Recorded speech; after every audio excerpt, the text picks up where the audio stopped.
보시는 바와 같이 나노플라스틱이 전신의 모든 조직들과 기관들에서 확인되는 모습을 볼 수 있었습니다. 제브라피쉬는 어쩌다가 이 지경이 되었을까요?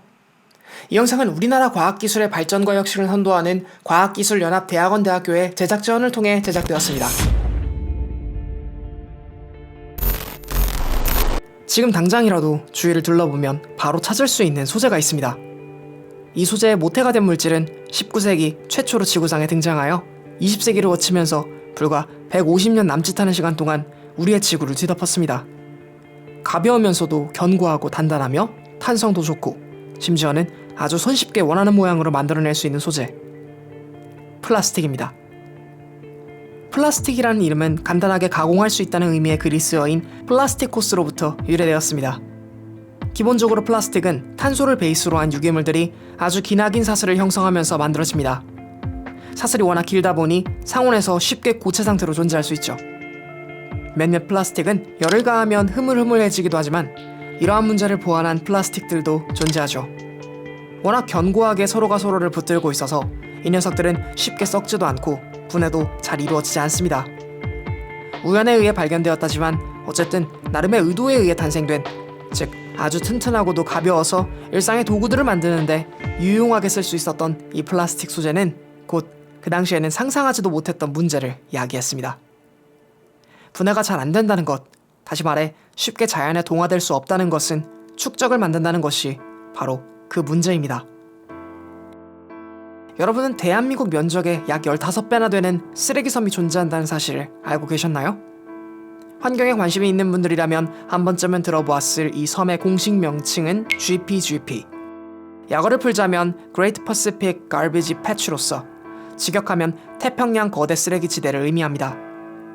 1997년 여름 LA로부터 하와이까지 요트로 횡단하는 대회에 참석했던 찰스 무어라는 인물에 의해 수면 위로 드러나게 된 이 쓰레기섬이 만들어지게 된 주요 원인은 다름 아닌 동일본 대지진.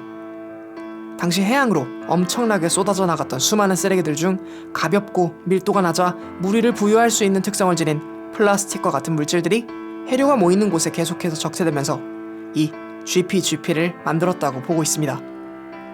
만들어질 당시에는 우리나라의 절반의 면적 수준이었던 이곳.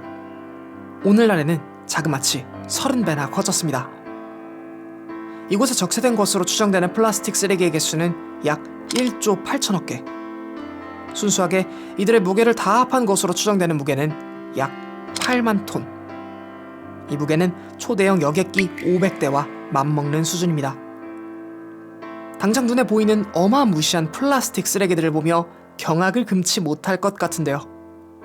전문가들은 진짜 위협은 오히려 우리 눈으로는 볼 수 없는 영역에 있다고 합니다. 오늘 영상의 주제이기도 한 미세 플라스틱에 대해 아마 들어보실 기회가 있었을 거라고 생각합니다. 요 근래 환경 문제의 단골 주제로 등장하고 있는 이 미세 플라스틱은 주로 화장품, 세탁 세제 등 다양한 곳에서 각 용도에 맞게 활용되고 있습니다. 일반적으로 미세 플라스틱은 생활용품에 첨가되는 직경 5mm보다 작은 크기의 플라스틱 알갱이들을 말합니다. 여기에는 앞서 소개드렸던 화장품이나 세제 등과 같이 의도를 가지고 작게 만든 플라스틱이 있는가 하면 자연의 풍화, 침식작용 및 태양에서 방출되는 강력한 복사에너지 등에 의해 잘게 쪼개지면서 만들어지는 미세 플라스틱들도 존재하죠. 눈에 보이지 않으면서도 쉽게 분해되지 않는 이 미세한 존재들은 과거 DDT의 생농축 사례에서와 같이 작은 생명들의 체내의 농축됨을 시작으로 여러 먹이 그물의 상위 포식자들에게 유입되면서 수중 생태계를 교란하는 요인을 넘어 이들을 소비하는 우리들에게도 영향을 미칠 가능성을 지니고 있습니다. 당면한 위기 상황에 대해 인식하고 연구하는 과학자들이 이들을 요주의하고 있는 이유가 바로 여기에 있습니다. 우리가 일상에서 사용하는 플라스틱의 종류가 매우 많듯 이들이 깨지면서 만들어지는 미세 플라스틱도 자연스레 다양한 성분으로 이루어져 있을 것입니다. 오늘 우리는 이들 중 PS, 즉 스타이로폼의 주요 성분인 폴리스타이렌으로 이루어진 미세 플라스틱, 그들 중에서도 초미세 플라스틱으로 분류할 수 있는 1마이크로미터 이하의 작은 PS들이 특정한 환경 속에서 체내에 어떠한 영향을 미치고 또 어떻게 축적될 수 있는지를 알아볼 것입니다. 특별히 과학쿠키는 이번 촬영을 위해 국내 정부 출연 연구기관과 실제적인 현장 경험과 연구활동을 동시에 수행할 수 있는 대학인 과학기술연합대학원대학교의 도움을 받아 한국생명공학연구원에서 해당 연구를 진행하고 계신 UST 크립스쿨의 정진영 교수님을 만나 뵙고 여러 이야기들을 나눠볼 수 있었습니다. 지금 저희가 속한 연구센터가 환경질환연구센터인데요. 네. 환경질환을 유발하는 물질 중에서 저희는 대표적으로 미세먼지나 미세플라스틱과 같은 어떤 입자성 물질에 대해서 연구를 하는 연구팀이에요. 네. 그 중에서도 이제 저는 주로 이제 미세플라스틱을 연구를 하는데, 이제 미세플라스틱이 어떻게 생겼고 생체에 어떤 영향을 미치는지를 실험 동물을 이용을 해서 관찰을 하고 있죠. 교수님께서 실험에 사용하는 동물은 제브라피쉬라고 불리는 물고기였습니다. 보시는 것처럼 제브라피쉬의 배아는 투명하면서도 발상학적으로 인간과 유사한 기관을 보유하고 있으며 알을 많이 낳아 개체 확보에 유리하다는 이점을 가지고 있습니다. 그렇다면 어떻게 이들을 활용해 미세 플라스틱이 체내 어느 곳에 축적되는지 알 수 있을까요? 입자의 크기에 따라서 나노 플라스틱이 어떻게 몸 안으로 들어가는지, 네. 몸 안으로 얼마나 들어가는지를 처음에 관찰을 시작을 했죠. 교수님의 연구팀은 3가지 종류의 나노 PS를 활용해 실험을 진행했습니다. 각각 50나노미터, 200나노미터, 500나노미터의 나노 플라스틱을 배아 상태인 제브라피쉬에게 노출시켰던 것이었죠. 결과는 어땠을까요? 지금 이렇게 보기에는 그냥 똑같은 물고기처럼 보이지만, 네. 뭔가 바뀌었네요. 네, 지금 여기 보면 이게 그러네요. 껍질만 있는 상태고 이걸 깨고 나온 상태예요. 아, 그렇군요. 녹색으로 보이는 게 다 미세 플라스틱이에요. 녹색으로 보이는 게 다 미세 플라스틱이라고요? 네, 나노 플라스틱이죠, 정확하게 얘기하면. 이렇게 많이 들어가 있어요? 전체적으로 지금 다 분포하고 있는 거예요? 네. 참고로 아무것도 처리하지 않은 제브라피쉬의 형광빛을 보여드릴게요. 네네네. 아까 환하게 보였던 게 지금 아무것도 안 보이죠. 그러게요. 왜냐면 아무것도 보이지 않네요. 얘는 형광이 없으니까요. 그렇군요. 네, 나노 플라스틱이 없는 거는 이렇게 아무것도 안 보여요. 일반 상태, 자연의 그냥 네. 친구들인데 네.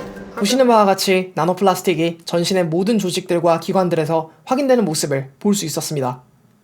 알인 상태라 미세 플라스틱을 먹지도 못했을 텐데 제브라피쉬는 어쩌다가 이 지경이 되었을까요? 이 난막이 굉장히 독특하게도 이렇게 구멍이 있어요. 네, 그렇더라고요. 보니까 네, 신기하네요. 이 구멍은 약 600나노미터 정도 되는데요. 바깥으로부터 박테리아 같은 거는 막아주면서 네. 이제 물이라든가 전해질이라든가 뭐 산소 같은 거는 이제 투과를 할 수 있는 이런 크기가 되는 거죠. 그렇군요. 그런데 이 나노 플라스틱이 크기에 따라서 이 구멍을 통과를 할 수도 있고 네. 안 할 수도 있고, 큰 것들은 이렇게 막혀 있는 작은 것들은 이렇게 투과가 돼서 이 안을 통과를 해서 이 체내로 들어갈 수 있었다는 거를 저희가 확인을 한 거예요. 그렇군요. 제브라피쉬 배아를 보호하는 아래막인 란막에는 약 600나노미터의 구멍이 있어 이 구멍을 통해 생명활동에 필요한 몇몇 물질들을 교환할 수 있습니다. 이 구멍을 뚫고 미세 플라스틱이 침투했던 것입니다. 상대적으로 큰 500나노미터와 200나노미터 나노 플라스틱들은 란막을 쉽게 투과할 수 없기 때문에 껍질 표면에서 강하게 관찰되는 한편 50나노미터의 나노 플라스틱은 전신에 고루 분포하여 축적되어 있는 것을 볼 수 있었는데요. 기본적으로 물을 싫어하는, 즉 소수성을 지닌 플라스틱의 특성상 주로 지방 성분으로 이루어진 난황에 가장 많이 적재된 것을 확인할 수 있었으나 근육과 뇌, 눈 조직 등 정말 모든 곳에서 이 나노 플라스틱을 찾아볼 수 있었습니다. 그렇다면 이렇게 미세 플라스틱이 축적된 제브라피쉬는 다른 건강한 녀석들과 어떠한 차이점을 보였을까요? 교수님께서는 이에 대한 실험으로서 미약한 독성을 보이는 물질을 투입해본 뒤 결과를 지켜봤는데요. 여기에서 저는 다소 충격적인 결과를 볼 수 있었습니다. 나노 플라스틱만 있는 상태에서는 사실 큰 영향이 없었어요. 아, 그렇군요. 네. 겉으로 봤을 때는 다른 물질과 함께 있을 때 어떤 영향을 미칠 것인가. 예를 들면 어떤 물질인가요? 사실 독성 물질은 굉장히 종류가 많잖아요. 네. 그중에 저희는 이제 금속 이온을 가지고 실험을 했고요. 금속 이온이요? 네. 그래서 약한 독성을 띤 물질을 저희가 선정을 해서 네. 단독으로 있을 때와 나노 플라스틱과 같이 있을 때를 비교를 해봤어요. 약한 독성을 띤 물질만 있을 때는 이제 아무것도 처리하지 않은 것보다 이제 독성이 나타나기 시작을 했죠. 네. 그런데 나노 플라스틱만 있을 때는 사실 독성이 없다라고, 거의 보이지 않는다라고 말씀을 드렸잖아요. 네. 그런데 이 약한 독성이 있는 물질과 나노 플라스틱이 함께 있을 때는 약한 독성이 있는 물질만 있을 때보다 훨씬 독성이 증폭이 되는 걸 확인할 수가 있었어요. 그렇군요. 하단에 있는 저 친구들이 보니까 지금 시커먼 친구들이 있는데 저 시커먼 게 뭔가요? 그러면 죽은 거예요? 네. 안에서 죽어 있는 상태. 죽어버렸군요. 네. 교수님께서는 이들이 죽은 원인에 대해 크게 두 가지로 설명해 주셨습니다. 하나는 미세 플라스틱에 노출되었을 때 나타나는 활성산소가 과다해진다는 것. 다른 하나는 미세 플라스틱에 노출된 제브라피쉬의 세포 속을 전자현미경으로 관찰해 본 결과 심각한 수준으로 손괴된 미토콘드리아를 볼 수 있었다는 것이 바로 그러한 요인들이었죠. 이러한 실험 결과를 통해 우리가 알 수 있는 것은 무엇이었을까요? 한 가지, 그러니까 있다 없다, 좋다 나쁘다를 얘기하기에는 사실은 많은 요인들을 고려를 해야 돼요. 예를 들어서 네. 얼마나 많이 처리를 했을 때 영향을 미치는지, 아, 그렇군요. 얼마나 오래 처리를 했을 때 영향을 미치는지. 그래서 그런 것들이 사실은 종합적으로 연구가 돼야 어느 정도 처리를 했을 때 얼마나 우리가 노출이 됐을 때 어떤 영향을 미친다라고 얘기를 할 수가 있는데, 사실 저희는 이제 한 번밖에 연구를 하진 않았잖아요. 그러니까 한 농도에 예를 들어서 뭐 잠깐 뭐 한 24시간만 처리했을 때만 가지고 발표를 했기 때문에 다양한 시간, 또 나노 플라스틱의 크기별로도 봐야 되고 재질별로도 봐야 되고 그쵸. 그리고 이제 모양별로도 봐야 플라스틱의 종류도 또 중요할 거고. 그래서 아까 말씀드린 것 중에 하나가 이제 플라스틱이 폴리스타이렌을 저희가 가지고 이제 연구를 했다라고 하지만 사실 플라스틱 종류가 굉장히 많아요. 굉장히 많죠. 네, 여기 보시면 이렇게 많죠. PET, 페트라고 알려져 있는 이제 폴리에틸렌 테레프탈레이트부터 에틸렌 폴리에틸렌, 폴리비닐 클로라이드, 폴리프로필렌, 뭐 아예 명령되어 있지 않은 아더스. 이거는 나머지를 다 아더스라고 하는데 이런 종류별로도 사실 영향이 다르게 나타날 수가 있어서 그렇겠네요. 네, 종류별, 크기별, 또 농도별, 시간별 여러 가지를 고려해서 이제 영향이 어떻게 있다라고 구체적으로 얘기를 하려면 아직도 많은 연구가 필요합니다. 그렇군요. 단 한 종류라는 극히 한정된 조건 속에서 물론 극한의 환경이라는 제약 조건이 있었지만 그럼에도 한 생명체가 미세 플라스틱 때문에 태어날 수도 없었다는 사실이 놀랍고도 무섭기만 했습니다. 교수님과 같이 미세 플라스틱에 관한 연구는 전 세계적으로 많은 연구자들이 제각각 다른 접근 방식으로 다양하게 들여다보는 주제이기도 합니다. 교수님은 이러한 연구들이 지속적으로 이루어져 더욱 다양한 데이터들이 모여야만 미세 플라스틱이 생명체, 특히 인간에게 어떠한 영향을 미치게 될 수 있는지에 대한 예측이 가능해질 수 있다는 것을 지적해 주셨습니다. 종래의 인간은 이 조용하지만 분명히 위협적인 존재로 다가오고 있는 미세 플라스틱이라는 물질에 대한 그것의 인체 영향에 대한 메커니즘을 이해할 수 있을까요? 이를 위해서 우리는 이러한 문제에 대해 더욱더 관심을 가져야 할지도 모르겠습니다. 그렇다면 누가 이러한 연구를 할 수 있을까요? 또 이러한 연구를 하기 위해서는 어떻게 해야 할까요? 박사님과 함께 연구를 진행하는 랩실의 구성원들에게 직접 여쭤봤습니다.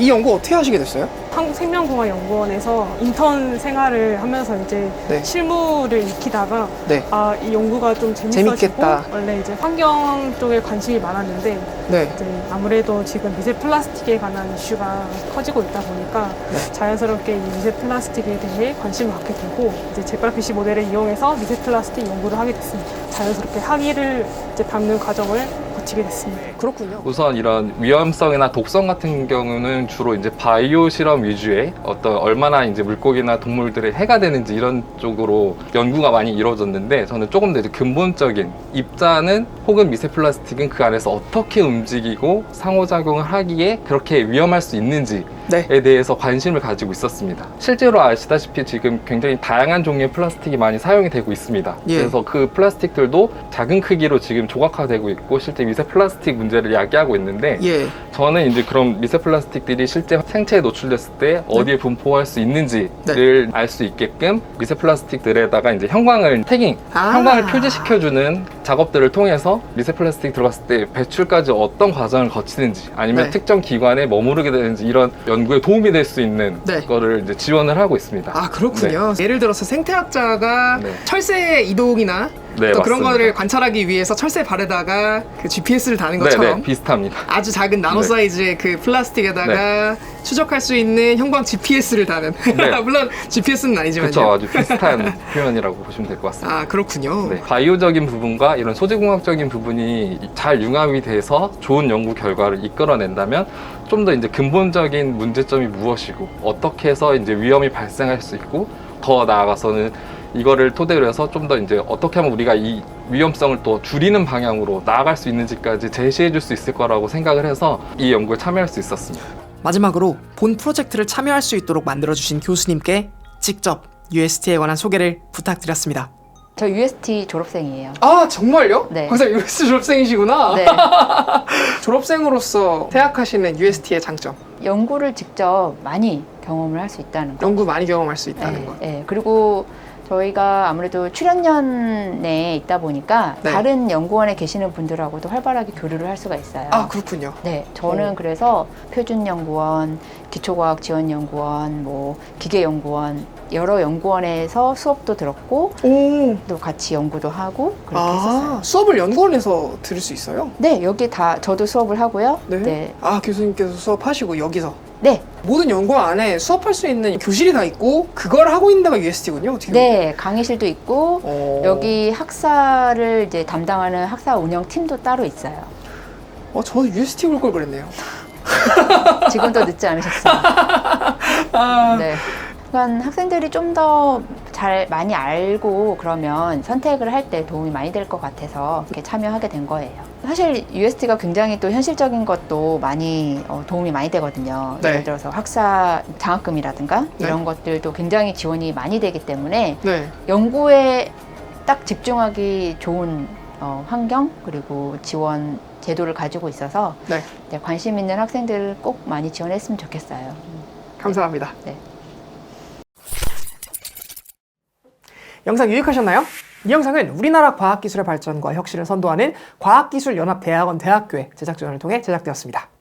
학제 간 신생 융합 기술 분야의 현장 경험 교육과 연구 활동을 통해 핵심 원천 기술의 발전과 산업기술 혁신을 선도하는 실천적이고 창의적인 인력을 양성하기 위해 만들어진 UST는 2003년 개교 이래 수많은 양질의 연구 성과를 정부 출연 연구기관들과 함께 만들어왔습니다. 국가연구개발 우수성과 100선 중 UST 교원이 연구 책임자인 성과를 2016년부터 오늘날까지 지속적으로 최다로 달성하고 있으며 특별히 2020년에는 원자의 운동을 직접 관측할 수 있는 세계에서 가장 빠른 초고속 전자카메라를 개발한 최우수 성과를 달성하기도 했죠. 국내 모든 정부 출연 연구기관과의 긴밀하게 연결된 학제 및 인프라를 통해 구독자분들 중에서도 관심 있는 주제에 좋은 연구를 하고자 하는 학생이 혹시 계시다면 이 UST에 입학을 고려해 보시는 것도 굉장히 좋을 것 같습니다. 과학피 채널은 여러분들의 영상 몰입을 위해서 메인 영상이 진행되는 동안 광고가 노출되지 않도록 임의로 설정하고 있습니다. 그러한 이유에서 채널의 운영의 대부분은 후원금 그리고 영상 제작 지원을 통해서 이루어지고 있죠. 아래 설명란에 있는 링크 또는 구독 버튼 옆에 있는 멤버십 가입을 통해서 채널에 후원을 해주실 수 있습니다. 크레딧으로 올라가는 모든 분들, 이분들께서 후원을 통해 채널 운영을 도와주시고 있죠. 추가로 후원해주시는 모든 분들께는 영상이 제작되는 동안 미공개 영상도 만나볼 수 있도록 제가 도와드리고 있으니까요. 연구자들의 뒷얘기와 영상 속 이야기가 혹시나 더 궁금하신 분들은 멤버십 가입을 통해서 비하인드 영상을 만나보시는 것도 좋을 것 같습니다. 영상 끝까지 시청해주셔서 정말 감사드리고요. 전 또 다음 영상으로 여러분들을 찾아뵙도록 하겠습니다. 언제나 뵙듯 과학을 쿠키처럼